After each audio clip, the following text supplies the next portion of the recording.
አሰላሙ አሌይኩም ወራህመቱላሂ ወበረካቱ። ውድና የተከበራችሁ የቻናሌ ተከታታዮች እንዴት ናችሁ? ሰላም ናችሁ? እንደ ክርስቲያን ወገኖቼ ሰላም ብያለሁ። ሁላችሁም በያላችሁበት ሰላማችሁ ይብዛ።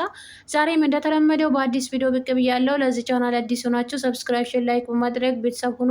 ነባሮችም ሼር፣ ላይክ በማድረግ አበረታቱኝ። ዛሬ ይዤላችሁ የመጣሁት እንግዳ ክፍል 16 ነው። እንግዳ ክፍል 16 ላይ ዛሬም ደስ የሚል ነገር አይተናል። የኑኑ ሀቅ ወጥቶ እንዲሁም ጀግናው ጎበዝ ቶማስ የኑኑን ደብዳቤ አምጥቶ ለሄሉ እንደሰጣት አይተናል። ሄለንም ፈዛ ተንቀጥቅጣ ሰውነቷ ተንቀጥቅጦ የምታደርገው ጠፍቶባት የተሰጣትን ሉክ ማንበብ ራሱ አቅቷት አይተናታል። ኑኑም አብራቸው ነበረች። የሄለንም ልጅ አብራቸው ነበረች። ኑኑን አጋጣሚ ጠራቻትና ነይ እስቲ እዚህ ጋ ቁጭ በይ እጅሽን ዘርጊ ብላ እጇን አየች። የተመረዘበት ምልክት ነገር አድርጎ ለቀቃት። እሱ ጥሩ ሰው ስለሆነ እሷ እንዳሰበችው አላሳካላትም።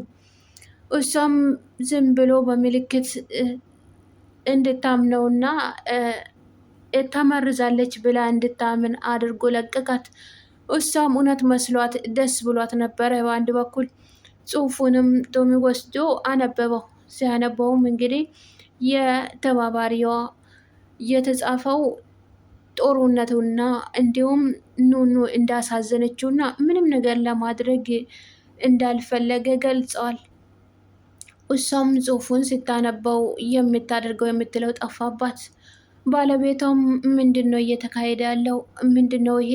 አንብቢው እንጂ ምን እየሆንሽ ነው አላት። ልጇም አንስታ ምን ሆነሽ ነው እናቴ ብላ እሷም ከእሷ ጋር አብራ ደነገጠች። እሷም ደግሞ በአንድ በኩል የአሳሰባት ነገር ስላለ ያ ብሩ ስላልሰጠቻት ብሩም አልሰጠችኝ፣ ወይኔ ምን ነገር ተከሰተ ደግሞ በዚህ መሀል ሳልወጣ ከቤት ብላ እሷም ወደ ራስ ሀሳብ ገብታለች። ያንን ልኩም አይ እኔ ተው በቃ አሁን ሄደን ሐኪም ቤት ማስመርመር አለብን አላት። ኑኑም ነይ እንሄዳለን ስትላ ኑኑ ምን ሆኛለሁ አመመኝ እንዴ ምንድን ነው የት ነው የሚሄደው ብላ ጠየቀቻቸው። አይ ኖርማል ነው ሄደን እንመጣለን መመርመር አለብሽ ግዴታ አላት። እሺ ብላ ስትነሳ አብረን እንሄዳለን ሲልም ለባለቤቷ አይ እኔ ነኝ መውሰድ ያለብኝ ብላ ተስማሙ። እሱም እሺ አላት። እሷም ወደ ክፍሏ ሄዳ ተባባሪ ጋር ደወለች። አይ ላገኘህ እፈልጋለሁ፣ እሷንም ሐኪም ቤት ለመውሰድ ስለሆነ በዛው ላገኝ እፈልጋለሁ አስቸኳይ አለችው። እሱም አሁን ልታገኝ አችም ሲላትም አይ ላገኝ እፈልጋለሁ ብላ እሺ አላት። ተገናኙ። እሷም ኑኑን ይዛ ሄደች። ኑኑን ሐኪም ቤት ወስድሻለሁ ብላት መኪና ውስጥ አስቀምጣት ወደ ተባባሪ ሄደች። ሄዳ ስታዋራም የጠበቀችው ሌላ ነበረ። እያወራትና እሱ ተዘጋጅቶ የጠበቃት ግን ሌላ ሆኖ ተገኘ።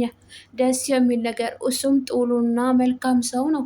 ኑኑ ሲያያት እጅጉኑ አራራችው፣ እጅጉኑ ሆዱን አቆሰለችው፣ አሳዘነች እና ምንም ነገር ሳያደርጋት ምንም ነገር ሳይፈጽም በመልቀቁ በጣም ደስ አለው እሱም።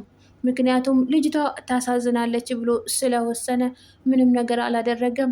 ብሩንም ምንም ቢሆን እሷን በጥብቅ ይዟት መውሰድ ይችል ነበረ፣ ግን እሱ ኑኑ ስላሳዘነችው ነው ችላ ችላ ያለው። እሷ ተንኮል እንዳሰበችና እስከ ዘላለሙ ተንኮልን እየተከናወነች እንደምትገኝ እሱም ተረዳ። አይ በአንቺማ አንቺ ምን አስበሽ ነው የመጣሽው? ይሄ እኮ እኔ ዝም ብዬ ነው እንጂ በዚህ አጋጣሚ ልንገርሽ ዝም ብዬ ነው ይሄ ነገር ያደረግኩት እንጂ በምልክት ነው እንጂ አላደረግኩትም ብሎ ነገራት። እሷም በጣም ደነገጠች፣ እንባዋን ተረባረበ፣ አለቀሰች። እንዴ ምንድን ነው አንተ ሰውዬ የምታደርገው እንዴ? ምንድን ነው እንዴ? አለቃህ እንደሆንኩኝ እንዳትረሳ እንዴ? ምንድን? አዎ አለቃዬ፣ እኔም ከአንቺ ኋላ ኋላ እየተከታተልኩኝ አንቺ ያደረግሽውን ሁሉ እኔ እየቀመልኩኝ እየተከተልኩሽ ነው አላት። እሷም ባለቤቴ እንደሆንሽ እኮ እንዳትረሺ፣ ባለቤቴ ነበርሽ እኮ፣ አሁን ወደ እኔ እንድትመለሺ ነው የምፈልገው። ያንን ሁሉ አስደርገሽኝማ በባዶ መሸኘት የለብሽም ብሎ ያወራል። እሷም አይ እሱን ልታምን አልቻለችም። እንዴት ነው እንደዚህ ሳታረግ እየለቀካት እንዴ? ዝም ብለ ነው እንዴ አንተ በባዶ ሜዳ እኔን እያደከምከ ያስለፋኝ?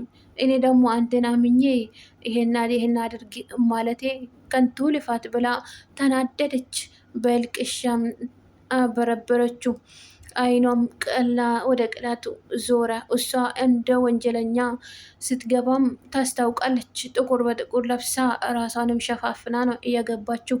ወንጀለኛ ስለሆነች የቀረበችውም በዛ መልኩ ነው። እሱም ሌላ ሌላ ነገር ነው ያወራው።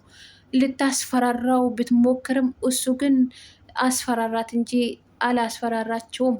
እሱም አይ ወደ እኔ የምትጠጊ ከሆነ አንቺ እኮ እኔን ርቀሽ ምንም ነገር እንደሌለኝ አረጋግጠሽ ሄደሽ ከሀብታም ጋር ወልደሽ አርግዘሻል አላት። አይ ይሄ ነገርማ በልጆቼ ላይ እንዲከሰት ስለማልፈልግ ነው ይሄንን የጀመርኩት፣ እንደዚህ እንኳን አትበለኝ ብላ መለሰችለት። እሱም እንዴ አንቺ ወደ እኔ እንድትመለሽ ነው የምፈልገው፣ አንቺ ነው የምፈልገው አሁን ለዛ ነው እንጂ ይሄ ሁሉ ትእዛዝሽን እሺ እሺ ብዬ ኋላ ኋላሽ የምከተለው አንቺ ያረግሽውን ሁሉ እኔ ላይ ጥፋቱና ወንጀሉ የሚሆነው እኮ ያንን እንድትፈጽሚው ብዬ ነው አላት።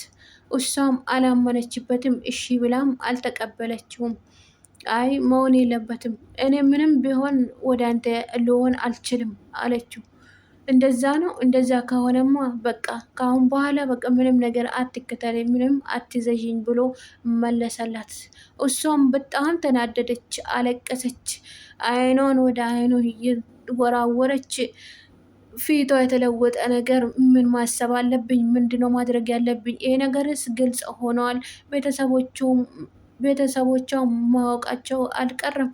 ምንም ነገር ሳልጠቀም ወይም ብሩን ሳልቀበል ወይም ደግሞ እሷ ሳትመረዝ ብላ ኤች አይቪ ያላት አይ ተመርዛለች በሱ ብላ የወስና ነበረ። እሱም ሳይሳካላት ቀረ።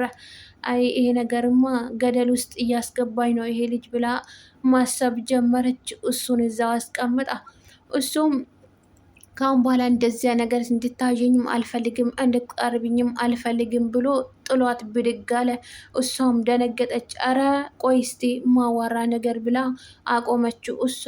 እሱ ግን ምንም ነገር ንግግሯን ሊቀበላት አልፈለገም። ጥሏት ወጣ።